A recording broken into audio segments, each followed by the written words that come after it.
शेती तोट्यात जाते। मग यावर अभ्यास करताना हजारो शेतकऱ्यांचा अभिप्राय घेण्यात आला आणि त्यामध्ये समोर आलीत ही पाच मुख्य कारणं की ज्यामुळे शेती तोट्यात जाते। तसं बघितलं तर शेती हा गुणाकाराने वाढणारा व्यवसाय आहे। शेतामध्ये जर एक बी आपण टाकलं तर त्याच्यापासून लाखो बीज आपल्याला मिळत असतात, पण तरी सुद्धा या व्यवसायात प्रचंड प्रमाणात तोटा होतो। एका बाजूला महाराष्ट्रातील भरपूर शेतकरी कर्जबाजारी आहेत, कायम त्यांची शेती तोट्यात जाते, पण दुसऱ्या बाजूला महाराष्ट्रात असे देखील काही शेतकरी आहेत का ते आहे त्याच परिस्थितीमध्ये शेतीमधनं प्रचंड उत्पादन घेत आहेत आणि अगदी लाखो रुपये ते त्यांच्या शेतीमधनं कमवत आहेत। मग असं का होतंय? राज्य तेच आहे, परिस्थिती तीच आहे। काही शेतकरी कर्जबाजारी होतात आहेत तर काही शेतकरी जबरदस्त नफा काढत आहेत। याच्या मागचं सुद्धा कारण एकच की शेती तोट्यात जाण्यामागची कारणं आपण जर गांभीर्याने समजून घेतली आणि त्याच्यावर जर आपण उपाय शोधले, जे उपाय करणं सुद्धा अगदी सोपं आहे, तर नक्कीच कोणताही शेतकरी त्याची शेती फायद्यात नेऊ शकतो। तर त्यामुळेच आजच्या व्हिडिओमध्ये आपण सगळ्यात मुख्य 5 कारणं की ज्यामुळे महाराष्ट्रातल्या शेतकऱ्यांची शेती तोट्यात जाते, या 5 कारणांमधलं शेवटचं म्हणजे 5 नंबरचं कारण इतकं जबरदस्त आहे की त्यामुळेच 90% शेतकऱ्यांचं मोठं नुकसान आजपर्यंत होत आलेलं आहे। तर त्यामुळे अतिशय लक्षपूर्वक हा व्हिडिओ शेवटपर्यंत पाहत राहा। चॅनलला नवीन असाल तर जरूर सबस्क्राइब करा। शेतीमध्ये शेतकरी का यशस्वी होत नाही याच्या मागचं कारण पहिलं, हे कारण आहे पाण्याशी निगडित। शेतकऱ्यांची पाणी देण्याची पद्धत कशी चुकते आणि त्यामुळे जबरदस्त प्रमाणात शेतीला फटका बसतो, तर त्याविषयी सर्वात प्रथम आपण जाणून घेऊयात। आता सगळ्यात आधी आपण समजून घ्या की कोणत्याही पिकाला पाणी नेमकं कशाला द्यावं लागतं। तर पाणी देण्याचं एकच मुख्य कारण असतं की झाडांच्या मुळाला ओलावा देणं। पण असं होतं का? कोणताही शेतकरी अगदी प्रमाणाच्या बाहेर जमिनीत पाणी सोडत असतो। अगदी हे सोडलेलं पाणी एका शेतामधनं दुसऱ्याच्या शेतात जाईपर्यंत आपण त्याला थांबवत नाही। मग हे पाणी ज्यावेळेस एका शेतातून दुसरीकडे जातं तर ते नुसतं जात नाही, तर जमिनीत असणारे सूक्ष्म अन्नद्रव्य तसेच खत याबरोबर भरपूर गोष्टी घेऊन देखील जात असतं। यामुळेच आपल्याला पाणी देण्याच्या पद्धतीमध्ये देखील बदल करावे लागतील।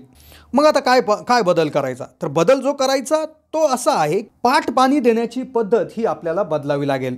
फ्लड इरिगेशन म्हणजे ओपन पाणी आपण ज्या पद्धतीनं देतो ते आपल्याला बंद करावं लागेल। तुम्ही म्हणाल हे कसं? तर जगात जर्मनी, फ्रान्स, इटली या देशामध्ये जर आपण बघितलं तर 70 ते 75% क्षेत्र हे ड्रिप इरिगेशन किंवाच ठिबक सिंचनाखाली येतं। 100% ठिबक सिंचन वापरणारा देश इस्रायल हा आपण ओळखतो आणि जगात शेतीमध्ये त्याचा 1 नंबर लागत असतो। ठिबक सिंचनामुळे मुळांना पाहिजे तितकं पाणी तर देता येतच, पाण्याचा अपव्यय टाळून 50% पाण्याची बचत होतेच, पण त्याचबरोबर पाणी द्यायला लागणाऱ्या लेबरची सुद्धा बचत होऊन कमी वेळात जास्त जागेमध्ये पाणी देखील देता येऊ शकतं। त्यामुळेच आपल्याला पाठ पाणी नाही पद्धत देण्याची पद्धत आपल्याला बंद करून ठिबक सिंचनाकडे वळावं लागणार आहे। आता तुम्ही म्हणाल ठिबक सिंचन तर आमच्याकडे आहेच आहे, तरी नुकसान होतंय। तर तुमच्यासाठी आहे 2 नंबरचं कारण, जे 90% शेतकरी जिथे चुकतात, जे आहे खत आणि औषधींचं अपुरे ज्ञान। आता आपण बऱ्याच वेळा तुम्ही बघितलं असेल, कोणता एखादा शेतीवर रोग आला किंवा रुटीनमध्ये एखादी फवारणी करायची, एखादं खत टाकायचं, तर बऱ्याच वेळा तुम्ही कोणाला विचारता? साहजिकच तुम्ही ज्या कृषी केंद्रातून औषधं खतं घेतात तर तुम्ही त्याच्या मालकाला विचारता आणि कृषी केंद्रावाले जो सल्ला देतील, ज्या औषधाचं नाव सांगतील, जे खत सांगतील ते घेऊन येऊन तुम्ही त्या ठिकाणी त्याचा वापर करत असता। याच्यावरून एक लक्षात येतंय की तुम्ही तुमची शेती कृषी केंद्रवाला किंवा जो एखादा तज्ञ व्यक्ती आहे त्याच्याच भरोश्यावर करता। आता याच्यासाठी एक फार छान उदाहरण आहे। एखादा पेशंट आहे, आजारी व्यक्ती आहे आणि तुम्हाला जर त्याचा आजार नीट करायचा तर तुम्हाला त्या पेशंटला डॉक्टरकडे घेऊन जावं लागतं। मग डॉक्टर त्याची तपासणी करतो, त्याला बघतो आणि त्यानुसार ट्रीटमेंट देत असतो। पण आपल्या शेतीच्या बाबत आपण उलटं करतो। आपण जे काही तज्ञ व्यक्ती आहेत त्यांना तोंडी आपण परिस्थिती सांगतो, विचारतो आणि ते आपली शेती न पाहता, पेशंटला न पाहता डायरेक्ट औषध उपचार देतात। मग यावरनं काय होईल? एकतर पेशंट मरेल तरी किंवा तो बरा तरी होणार नाही आणि तेच होतं आपल्या शेतीच्या बाबतीत। आंधळ्या पद्धतीनं विदाऊट ऑब्झर्वेशन आपण त्या ठिकाणी कुठलीही खते, औषधे त्या ठिकाणी टाकत असतो। तर यालाच काय करायला पाहिजे? आपण आपलं नॉलेज शेतीच्या बाबतीत वाढवलं पाहिजे। यूट्यूबच्या माध्यमातून, विविध पुस्तकांच्या माध्यमातून आपण आपल्या खतांविषयी किंवा जे युनिव्हर्सिटी, काही ॲग्रिकल्चर युनिव्हर्सिटीचे आहेत त्यांच्या काही कागदपत्र आहेत किंवा जे माहिती पुस्तिका आहेत तर त्याच्यातून वाचून आपण आयडिया देखील घेतली पाहिजे आणि आपण आपल्या पद्धतीनं त्या ठिकाणी नॉलेज आपलं विकसित करायला पाहिजे। आता तुम्ही म्हणाल मला खताविषयी भरपूर माहिती आहे, औषधाविषयी माहिती आहे, पण तिसरा पॉईंट तुमच्यासारख्या लोकांसाठी आहे, जे म्हणजे चुकीच्या बियाणांची निवड. तुकोबा महाराज म्हणतात, शुद्ध बीजापोटी फळे रसाळ गोमटी. ज्या पिकाची लागवड करण्याआधी बीज जर चुकलं तर 100% उत्पादनावर फरक पडत असतो. मार्केटमध्ये प्रत्येक कंपनी म्हणते आमचं बियाणं चांगलं आहे, आमचं बियाणंवर भरोसा ठेवा, आमचं बियाणं चांगलं उत्पादन देते. आपण डोळे झाकून ते त्या ठिकाणी खरेदी करत असतो. पण याऐवजी तुम्ही तुमच्या स्वतःचा अनुभव, शेजारच्या शेतकऱ्यांचा अनुभव, किंबहुना एखाद्या डायरेक्ट शेतावर जिथे लागवड केली आहे तिथे जाऊन तुम्ही बियाणाबद्दल चौकशी करायला पाहिजे. यूट्यूबच्या माध्यमातून काही यशोगाथा देखील तुम्ही ऐकायला पाहिजे. त्यांनी कुठल्या बियाणांचा वापर केला याची देखील तुम्ही चौकशी करायला पाहिजे. जवळच्या कृषी केंद्रावर जाऊन तुम्ही कुठलं चांगलं बियाणं आहे, कुठल्या बियाणाला सर्वात जास्त पसंती आपल्या एरियात मिळत आहे, तर याविषयी देखील तुम्ही अगदी व्यवस्थित चौकशी करूनच बियाणांची निवड त्या ठिकाणी करायला पाहिजे. आता यातले बरेच जण अजून देखील म्हणतील की आम्ही बियाणांचं प्रत्येक वेळी व्यवस्थित वापर करतो, व्यवस्थित सगळं करतो, मग तरी देखील आमच्या शेतीमध्ये नुकसान होतं. तर त्याचं कारण आहे 4 नंबरचं, जे अगदी 100% शेतकरी चुकतात, तर ते म्हणजे तणनाशकाचा वापर. आता तुम्ही म्हणाल तणनाशकाच्या वापराने जर उत्पादन कमी होत असेल तर मग एकतर आम्ही तणनाशक मारणं तरी बंद करावं का आपल्या शेतात पाहिजे तेवढं तण वाढून द्यावं. तर तसं काहीच नाही. नेमकं तणनाशकामुळे काय होतं हे थोडंसं लक्षपूर्वक बघून घ्या. तणनाशकाचा वापर जेव्हा आपण करतो तर त्यावेळेस काय होतं की जे आपल्या पिकांमध्ये उपलब्ध असणारं हरितद्रव्य याच्यावर त्या ठिकाणी ते काम करत असतं. त्याची हरितद्रव्य मारण्याचं हे त्या ठिकाणी काम करतं. बऱ्याच वेळा आपण तणनाशक सुरुवातीच्या स्टेजमध्ये मारतो ज्यावेळेस आपल्या पिकांना फुटवे निघायला सुरुवात झालेल्या असतात.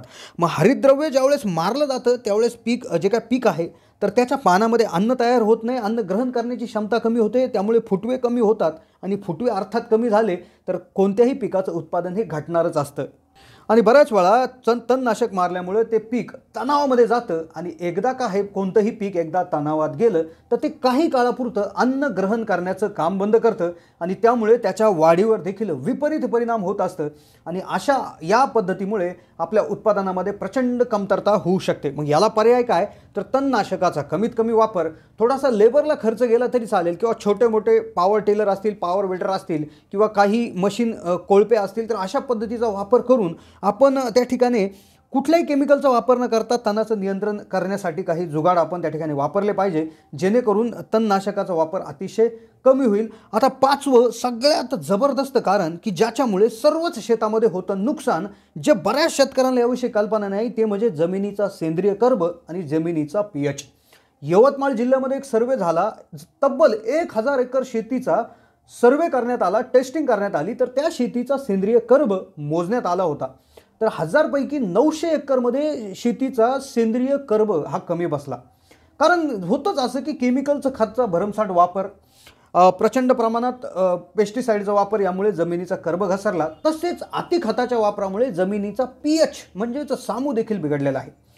तर हे जर व्यवस्थित प्रमाणात जर म्हणजे कर्ब जर वाढला नाही, pH जर कमी झाला नाही, तर कितीही खत टाका, कितीही टॉनिक मारा, तर त्याची जी काय कॅपॅसिटी आहे किंवा त्याचं जे काम करण्याची प्रणाली आहे ती व्यवस्थित होत नाही आणि त्यामुळे तुमचं सर्वात मोठं नुकसान होत असतं. तर त्यामुळेच तुम्ही कुठलेही पीक लावण्याआधी तुमच्या जमिनीचा सेंद्रिय कर्ब तपासला पाहिजे, तुमचा pH तपासला पाहिजे आणि त्यावर देखील काम केलं पाहिजे.